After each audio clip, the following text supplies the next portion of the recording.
BJP ने ममता बनर्जी की तरफ से बुलाई गई विपक्ष की बैठक पर निशाना साधा हमला किया है। शहजाद पूनावाला ने ट्वीट कर लिखा है कि बैठक से पहले ही आप और टीआरएस ने ममता बनर्जी से किनारा कर लिया है। और कांग्रेस करप्शन बचाओ आंदोलन में व्यस्त है। दीदी का सपना शुरू होने से पहले ही खत्म हो गया। इतना ही नहीं, बीजेपी के नेता अमित मालवीय ने भी ममता पर निशाना साधा और ये कहा कि बंगाल सांप्रदायिक हिंसा में जल रहा है और दीदी दिल्ली की सियासत कर रही है। तो अब देखिए किस तरीके से आरोप प्रत्यारोप का दौर भी इस पूरे मामले पर शुरू हो चुका है। बीजेपी ने जमकर निशाना साधा है ममता बनर्जी पर और ये कहा कि दीदी का सपना शुरू होने से पहले ही खत्म हो चुका है। कांग्रेस भ्रष्टाचार बचाने में व्यस्त है।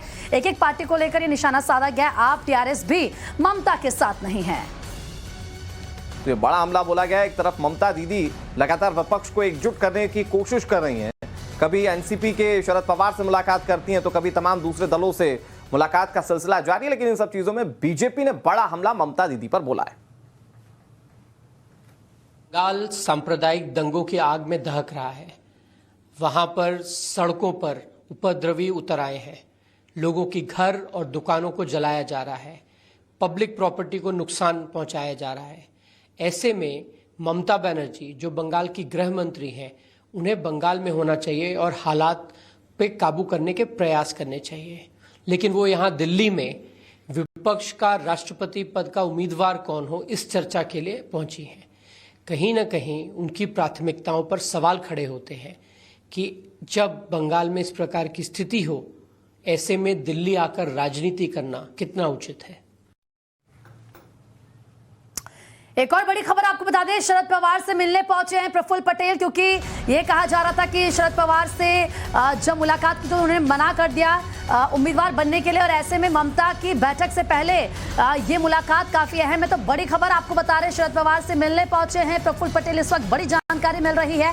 तो देखिए मुलाकातों का दौर लगातार जारी है। मनाने और उठने का भी यहाँ पर सिलसिला हम लगातार देख रहे हैं। लेकिन इस बीच बड़ी खबर, शरद पवार से मिलने प्रफुल्ल पटेल पहुंचे हैं। राज्यसभा सांसद हैं प्रफुल्ल पटेल, जो कि शरद पवार से मिलने पहुंचे और यहां पर उनकी मुलाकात क्या मायने रखती है, इसके बाद क्या इंफ्लुएंस उसका होगा, ये देखने वाली बात है। रविकांत लगातार हमारे साथ बने हुए हैं। रविकांत, शरद पवार से मिलने अगर प्रफुल्ल पटेल पहुंचे हैं तो इसको किस तरीके से देखा जाए, इसके क्या मायने?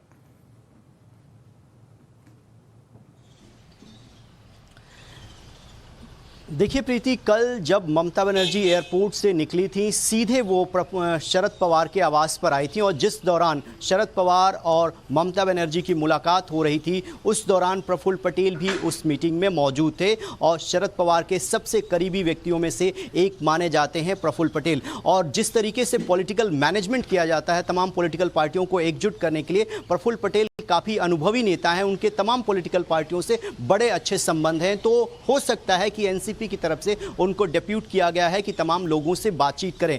यहां पर सवाल ये उठ रहा है कि नेशनल रोल में दो पॉलिटिकल पार्टियां अपने आप को देख रही हैं। ममता बनर्जी को लगता है कि जो ऑपोजिशन का स्पेस कांग्रेस पार्टी खो रही है उसको वो लीड करें। अरविंद केजरीवाल के भी नेशनल एम्बिशन है, इसलिए उनको लगता है कि मैं ममता बनर्जी के द्वारा बुलाई गई मीटिंग में क्यों आऊं, क्योंकि उनकी पार्टी का भी अभी कुछ ही देर पहले जो पंजाब में विधानसभा के चुनाव हुए वहां पर वो पूर्ण बहुमत की सरकार बना चुके हैं और तीसरे नंबर की पार्टी है वो राज्यसभा में, अगर हम सांसदों के लिहाज से देखें तो दोनों ही पॉलिटिकल पार्टियों के अलग अलग नेशनल एम्बिशन है, इसलिए यहां पर जो है टकराव दिखाई दे रहा है। लेकिन पवार एक ऐसे बड़े नेता हैं जो दोनों ही पार्टियों के टकराव को खत्म कर सकते हैं और हो सकता है कि उनके नाम पर सहमति बन जाए। इसीलिए ऑपोजिशन एक ऐसे चेहरे की तलाश में है जो पूरी तरीके से सबको स्वीकार हो। तमाम पॉलिटिकल पार्टियों होती है, इसके लिए इंतजार हमें करना होगा, क्योंकि अभी तो बैठकों का दौर ही जारी है। कल की बैठक में शरद पवार ने ममता बनर्जी से कहा कि हमारे पक्ष में आंकड़े नहीं हैं, राष्ट्रपति उम्मीदवार बनाने की भावना का सम्मान करता हूं, ये बात शरद पवार की ओर से कही गई। तो कल ममता बनर्जी ने शरद पवार से मुलाकात की थी और उन्होंने साफ तौर पर कह दिया कि मैं उम्मीदवार बनाने की भावना का तो सम्मान करता हूं, लेकिन जो आंकड़े हैं वो हमारे पक्ष में नहीं है।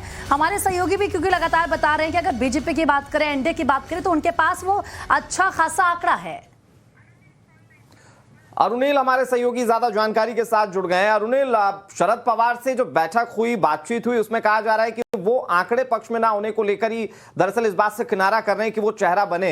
ऐसे में विपक्ष अब किसे चेहरा चुन सकता है, क्योंकि जो चेहरा होगा समर्थन जुटाना उसके हिसाब से ही आसान या फिर मुश्किल हो सकता है विपक्ष के लिए।